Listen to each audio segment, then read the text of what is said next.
Струмичани уште еднаш се потврдија како добри домакини и креатори на маски. Пофалби стаса од сите страни. Вака искоментира председателот на ФЕК Струмица Александар Цицимов за последното карнавалско издание на кое учествува 1300 карнавалисти, од кои речиси половината беа од странство. Па тоа е општо констатација на многобројните гости од ФЕК кои по повод јубилејот беа овде од Финска, Шведска, Германија, Италија, сите балкански простори овде, Турција, Бугарија, Греција, бившите југословенски земји, сите се одушевени од високиот квалитет како на маските, така и кореографиите, така да апсолутно може да бидеме горди на Струмичкиот карнавал.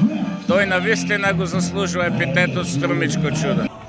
Цицимов најави промени за едното карнавалско издание. Посочи дека ќе се крати бројот на групите кои ќе учествуваат, но индивидуалните маски што настапуваат. За тоа ќе побара согласност од страна на организациониот одбор.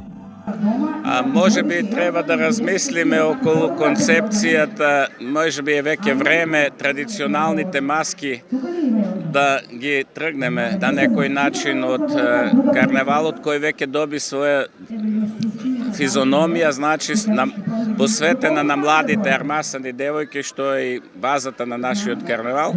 Така да ние се потрудивме овие традиционалните мајски да ги ставиме како блок, како реминисценција на времето, меѓутоа ја одолжува поворката, се среди и мислам дека не е во ред.